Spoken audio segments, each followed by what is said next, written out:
Hey everyone, and welcome back to the channel. So today, let's take a look at the 2025 Audi SQ5 Prestige. Huge shout out to Audi Northlake for providing this SUV for me today. Take a look at their website, that link is down in the description. This SQ5 is finished off in Mythos Black Metallic and it has an MSRP just over $76,000. Now this is powered by a 3-liter turbocharged V6. It's paired to an 8-speed automatic and it pumps out 349 horsepower, 369 pound-feet of torque. That power is sent through the Quattro all-wheel drive system, propelling this 4,300-pound SUV from 0 to 60 in 4.7 seconds. It has a top speed of 155 miles an hour. It also has a fuel capacity of 18.5 gallons, and you'll expect to see 19 miles per gallon in the city, 24 out on the highway. This also has a wheelbase of 111 inches. Its overall length is 184.3. It has a width of 74.5, a height of 65.5, and its ground clearance measures in at 8.2 inches. Now this particular model also has a new package for 2025. That's called the magnesium package. So you'll notice that color located throughout the entire exterior. Up front, it's on the trim accents on both sides where there's a sensor for distance pacing. There's also parking sensors too. It runs across the lower section of the bumper there. And then for normal features, it has the blacked out Audi badge, camera up front, along with the massive hexagonal grille. There's also LEDs for all of the lighting too. And then lots of cutouts in that upper grille and very distinctive lines that come down the hood. Now working our way to the side, you will notice that color on these 21-inch wheels, which gives it a really cool look along with the red brake calipers. Now there's also a parking sensor on that front corner there. You get more of that accent in the lower side skirt. There's also a camera and a turn signal on the body colored side mirrors. Full moonroof up top along with the matte black roof racks, and then there's gloss black for all the window trim and a very prominent line that runs right through the middle of the entire car. And then working our way to the back, there's a body colored spoiler with a third brake light. Wiper blade is in the lower section. There's LEDs with a sequential turn signal. There's also a backup camera, all the parking sensors. This gets a quad tip dual exhaust along with a few fins in that lower diffuser. And when you spec this properly, this can tow right around 4,400 pounds. Now, as we work our way to the cargo space, you can use the button on the key fob or the one up underneath to gain access with that power liftgate. Now in back for the SQ5, it is on the small side, but you can still fit in quite a lot of items. There's also a spare tire located underneath the floor. And then on this left side, you have a storage net. You can also fold down the back seats from the back. So just pull on those tabs and that will give you a lot more interior cargo space. There's also cargo lights in the back. There's a strap too, and this has the adaptive air suspension. So you can lower or raise the rear end of this vehicle. If you're putting in some items, that gives you a lower load height, which is really nice. And you do have this cover here that you can use as needed. So pretty spacious again and functional for its smaller size. And then you have the buttons up top to close it or lock the vehicle. Now, if you do lock the vehicle, this has proximity door handles, so you can lock and unlock it from the rear. This model has a carbon fiber-like design behind the brushed aluminum release handle. There's leather and Alcantara, Bang & Olufsen for the audio system, and then you get a little bit of storage in the lower section of the door. Now for the interior, it has a really nice design for these leather seats. And at 5'10", I can easily hop in where there's plenty of space. Now you have storage pockets behind both front seats. There's also vents in the middle. These are heated seats. You have your temperature adjustments, auxiliaries down below. These seats can even slide forwards and backwards. So just depending on if you need more cargo space and you can sacrifice your legroom up front, you can do that. And then at my height too, I have about an inch and a half of headroom, and the seat is all the way reclined. So you have a little bit of an adjustment in that to get comfortable. Now right in the middle, you have the armrest and cup holders, and then you can also fold down this middle seat individually if you need more functions there. And there's also a lot of lighting to provide you a lot of visibility and light, of course, for your back passengers. Now this particular model, Prestige package, S Sport package, magnesium package, sport exhaust tips, you get Napa leather seats, and then a few other options there, right around $15K, like I mentioned earlier. So we have a very equipped SQ5. Now this has memory seating adjustments. Power folding side mirrors are also heated. There's all the window controls, a trunk release, and then the same materials as you saw in back. And then you get power operating front seats with the S logo right there. And again, it's a low SUV, so it's easy to get into, where we're greeted with a perforated leather steering wheel. There's also paddle shifters on both sides. But let's start this up and take a listen to that Sport S exhaust.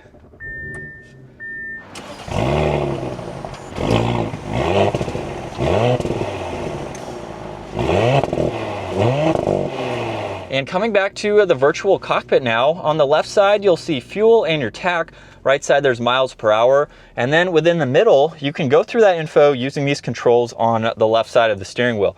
So if I start using the arrows, we can go left or right to get into various information. And then there's a scrolling wheel that you can go up and down depending on the setting that you are in. Now, if you'd like to see this in full screen, like the navigation, for example, just click on View, and now you can have that front and center, and of course go through the rest of this information in a larger view. So just depending on how you'd like to see that information, you have those settings. Now, this is also a heated steering wheel. You have Bluetooth and voice commands, and then volume and tuning. And then your cruise and distance pacing stalk is located on the left side. Now, you also get some storage down below where you can place some items. There's all of the headlight adjustments. You have a dimmer switch, even a head-up display adjustment. So I can control the height of it and then turn it on and off. Currently, it's just showing miles per hour at the moment. And then with the infotainment system, you have a lot to go through with the shortcuts located on this left side too. And then on the home screen, you have a split view with those icons, and then you can go through several more, just depending on what you need to get into. Now, if we go into vehicle, this is how you can also adjust the ride height, so you can raise and lower it, and you can go through the different driving modes. You can look at your lighting, your air conditioning, your seats. You have quite a lot to scroll through. Now, there's also air vents underneath that. You get more of that carbon fiber material, and then a secondary screen for all of the climates. So there's the fan speed, you have your AC, where you'd like the air to go. You can just hover your finger on here to see which way you need to push that toggle up or down. Temperature dials are on both sides. This gets heated seats too. And you have some shortcuts down below for your drive select. There's engine start stop, traction control, parallel parking, parking assistance. You have your downhill assist. You can even shut that upper screen off if needed. Now, there's also some auxiliaries down below. You have some storage along with volume and tuning. And then let's put this into reverse, where you have the backup camera, and you have a few different angles here. Forward facing camera too, some top down angles, just depending on the visibility that you need. There's drive, and of course you can shift using the shifter or the paddle shifters. And then there's park and the e-brake. You get cup holders in the middle, along with an auxiliary and storage. You also have an adjustable armrest, so you can slide that out if you would like. And then the glove box has plenty of space. Up top, you do get garage door buttons. There's touch sensitive dome lights, and then controls for the sunshade and sunroof. And as you can tell, there's a lot of glass for the smaller vehicle, so you can easily see over both shoulders. So as we set off behind the wheel now for the Audi SQ5, two things I want to cover with this particular model. One is that magnesium package, which is new for the 25-year model. However, it is interesting to note that 2026 for the US market should be a different car. We should have a much different styling, both exterior and interior. I don't have all of the features and specs on what we will see for 2026, but there should be some changes to this model. So maybe the magnesium package is like a special kind of last model year for this generation and what we have to see. I've never seen it on any of the models before, so it's really neat to at least check this out before we start seeing the 2026 model years for the US market. Now, with this SQ5 in general, this is a really cool, sporty, smaller size vehicle. If you're not looking for a large SUV, this is one that's still going to be pretty practical in terms of the space and the sizing that you do get. I personally own a BMW X5, which is not cross-shopping with this, but just to give you a reference with the sizing, this is much smaller than my X5. So if you are, again, you're not looking for a larger SUV, I think this is a really good option. And it's also very sporty too, being the SQ model. So with it in dynamic mode, we have the paddle shifters here, where we can give it a small acceleration and hear that sport exhaust. And it sounds really good. The paddles are also very responsive too, and it handles well.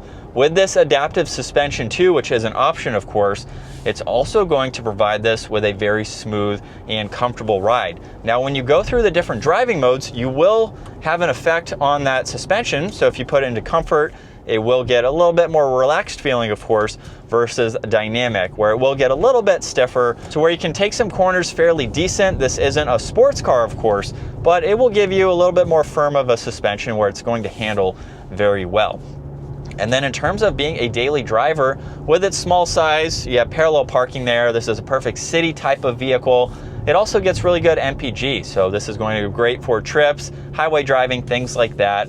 It's going to be a comfortable vehicle to drive. This model also has the Nappa leather seats, very comfortable. You have several different positions that you can get the seat into, and you also have the manual leg support, which I did forget to mention, but you can just grab the lever on the end of them there and then stick that out if you need a little bit more comfort. So in terms of just being a well-refined vehicle, for its pricing, I think it's a little high for the sizing of it, but for this particular model with all the options that you get, pretty much a fully spec'd out model. So you have some very nice materials and tech features. You don't have to go this high, of course, depending on options, but it's a very nice vehicle to drive. And still in dynamic mode, second gear, here we go.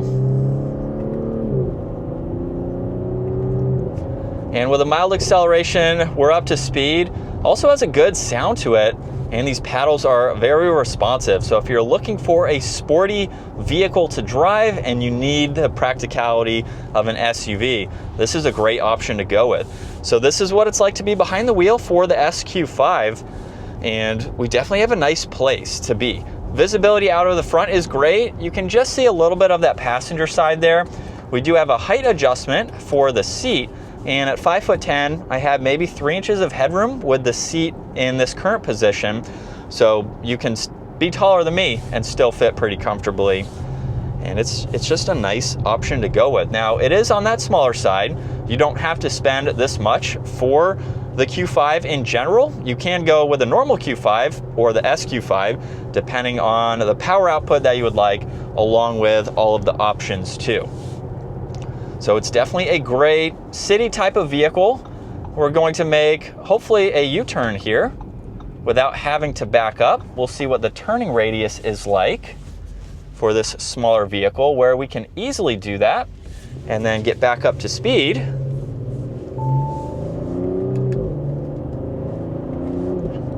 It's also going to handle very well with that suspension too, and it's just going to give you a well-refined luxury ride that's very spacious. We have an automatic steering wheel, so you can go through the telescoping features. It doesn't look like we can, telescoping features. It also goes up and down as well, so you have that adjustment there. And just a really nice model to drive. Now for the USA market again, 2025 should be the last year. 2026 should be a brand new or refreshed design for a lot of the Audi lineup. So I'm excited to see those in the coming months and check them out. But that is going to wrap it up for this model year with a very cool magnesium package. Once again, huge shout out to Audi Northlake for providing this for me today. Take a look at the website, give this video a huge thumbs up if you enjoy it, and consider smashing that subscribe button so you can stay up to date with our daily uploads. I will see you all in the next video.